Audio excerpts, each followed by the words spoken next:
Welcome back to RGR Craft. I'm Ryan. This is me going rogue, at least for today until Mike gets back, on the craft brew industry, home brewing, as well as a number of different beer-related topics. And today, it's a showdown time. I want to do double IPAs, two of my favorites, and two that actually have been ascending as of late. We're going to get right into it, but this is really about what is the most common, what's the most popular version of IPA. Well, at least IPA is what it is. It's not hazy. It's not West Coast. We're not differentiating here. These are double IPAs, something that I drink quite often and I enjoy. So if you're new to the channel, make sure you click the like and the sub and the bell notifications so you know when something new goes up. Mike and I are constantly doing new things. We're going to have some great guests coming up here very soon. If you missed any of our past episodes, you can always check those out on the playlist. Now, today's first beer is Freedom Finger from Black Bottle, American Double IPA. And here's the cool part. It's not just one or two hops. It is Sabro, Crystal, Belma, Cashmere, as well as Citra. So you get that layered versioning of all those hops. And I'm really interested to get into it. So let's go pour one.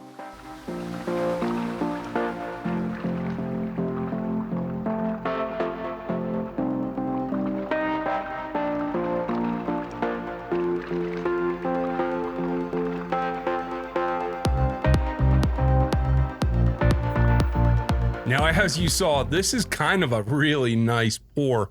The way that it comes down, it gives it a nice white head. In fact, I poured that nearly to the brink, but that happens. Clean white head, and when you get this smell going, it really, really pays off. And you can get that kind of subtle dankness, but deep fruit. Really, really interesting pineapple overtones for me on the nose, as well as a little bit of that Sabro coconut underneath there. Citrus clearly coming through as well. And the cashmere is kind of really smoothing it out, giving it kind of a fog to sit on. I really like that.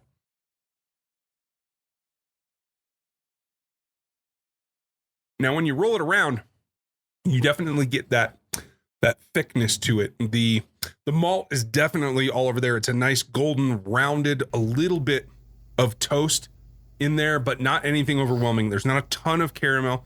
I'm not getting that caramel malt flavor, but just a nice rounded background, little bit of biscuit, a little bit of just really nice thin malt flavor that gives the hops a bed to lay on. And that's really what the point of what a double IPA is. Give it enough backbone that it can fight back against the hop flavor. And in this beer,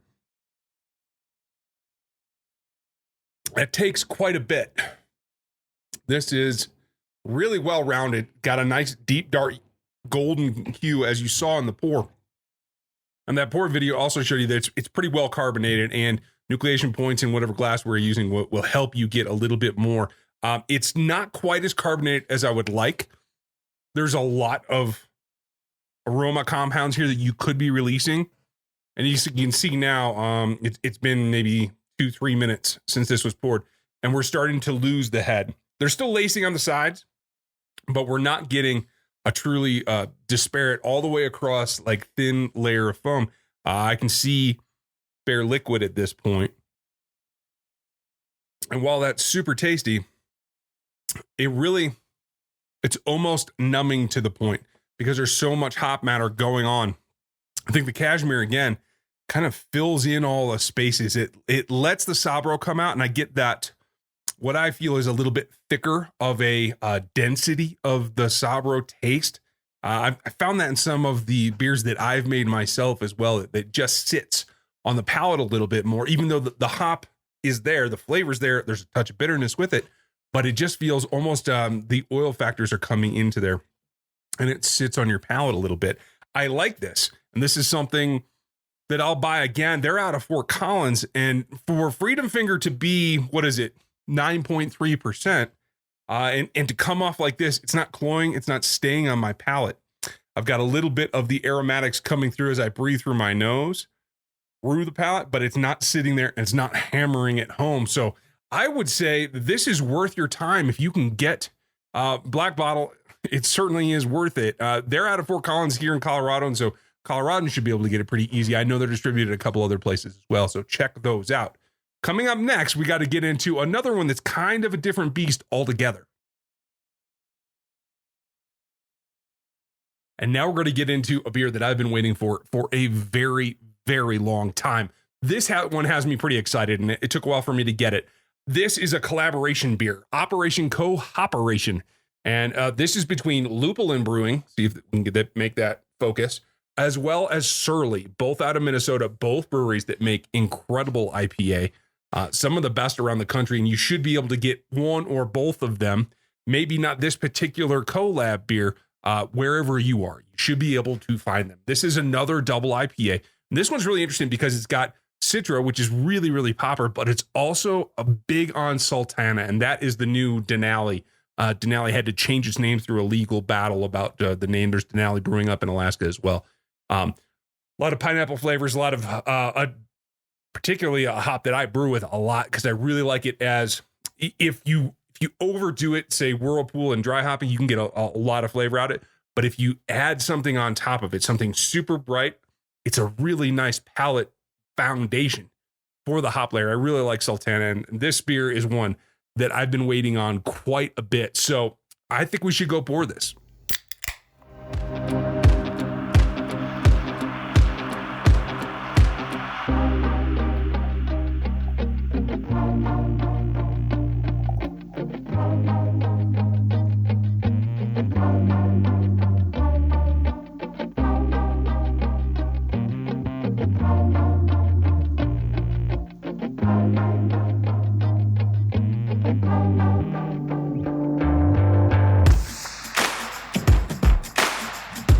All right. It is time after that pour. What we've got is a somewhat thinner. Let's see if we can get a little bit better color on that. A somewhat thinner base. You have comparatively less color. It's much more of a super golden, almost a vibrant haystack kind of color than is the previous one from Black Bottle. Very, very different. But one thing stands out, and that is this creamy white head wants to hang on, and it's doing a very good job. Now, one of the reasons that I use these tasting glasses is because it allows that head to stay so that I can get a little bit better idea of what's coming off the aromatics. And when I get there, it is very much a cleaner note instead of like we saw with the last beer, where there's a lot of things happening. This is very clean. And again, like I said before, Sultana, the slight dankness along with that kind of pineapple smoothness gives it the base. And then the Citra just has little spikes that pop out from time to time and give you that fresh brightness. And I really like the combination.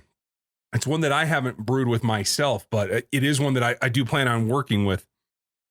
And I'll be very interested to see how this comes along. This beer is very, very vibrant, very bright. And this is a heavier beer, 10.3% alcohol, even though it's much lighter. It looks like they did use some acidulated malt, get the pH down, as well as some flaked barley and rye. And I'm really interested to see what that comes off at. Obviously, we're not getting percentages here from Surly and Lupulin, but I'll be able to tell you here in a minute.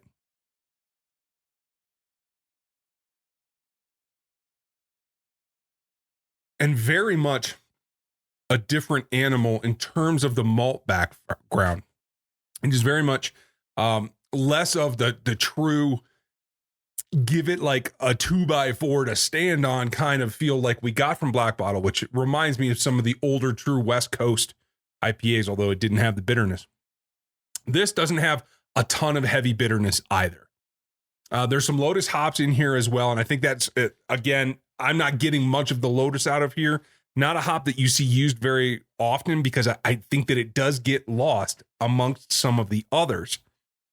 And at this point, I don't know when they use that in the boil or if they just use that as a dry hop kind of thing. Not a whole lot of information out on this one, but I'm still not getting much of that. In the taste,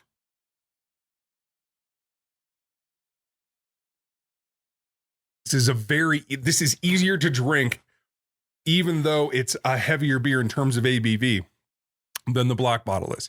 Both excellent beers. This one is deceptively easy to drink. This could get somebody in trouble because this drinks like a 7% beer instead of a 10.3.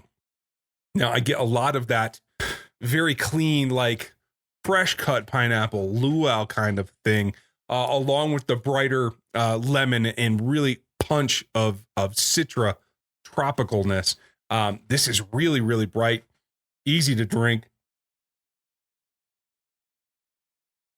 and gives you quicker to fall off the palate than, say, the last beer, but not thin, not overly thin. It hasn't been wasn't a ton of like dextrose or anything. It's not thin. It's just not as thick as a predetermined caramel added base beer, like we saw in a lot of the double IPAs these days, especially the double dry hopped ones.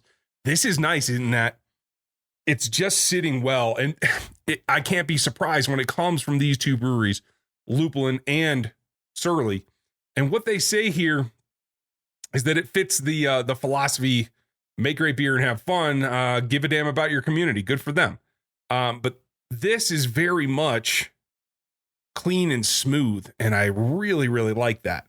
I would look for this over and over and over, and it gives me the idea that I can probably push myself and try to drink 2 of these in a night. It is, a 500 ml can, so you have to be a bit careful with it. But at the end of the day, you want that much volume because a 12 ounce isn't going to go that far in terms of bringing you back to what this beer is. Now, I want to compare these side to side because you can see just the differences in the way that they line up. Black Bottle, Surly, Lupulin. Again, they've both faded off. The Surly's obviously been opened a little bit more recently, and so it's got a touch more lingering head, but not much. And so I feel like they're both well-made beers. I feel like they're both something that you can take away from in a way that's encouraging to continue to drink it. Because when I go back to the bear bottle now, it's not heavy. I don't feel that it's cloying or that it's too cumbersome. It's just a different breed. It's a bit darker, and it does have more girth to it. Whereas this is a bit more like, almost like a hard liquor type drink you might get in the tropics or something like that, but with a malt underneath it.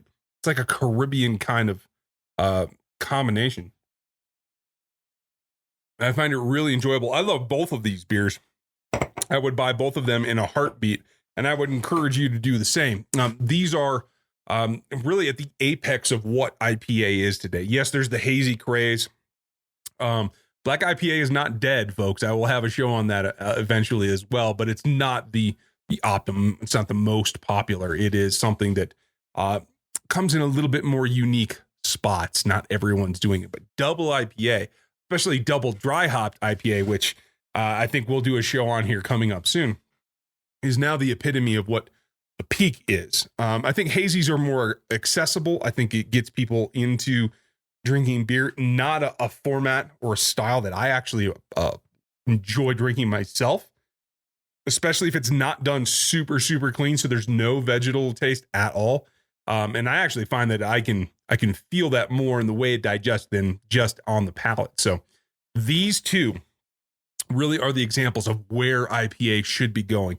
Whether it's probably Freedom Finger from Black Bottle, a little bit more of a true West Coast, sturdy, I would call it.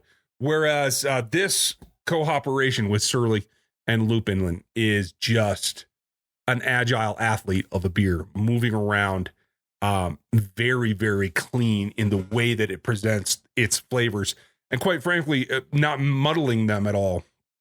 I question whether the Lotus was necessary or how it was used. That would probably give us an idea, but maybe we'll get somebody from Lupulin to come on, and I'll reach out to them at some point as well. So let me know what you think. Do you like double IPA in particular? Have you had these, and what do you think of them?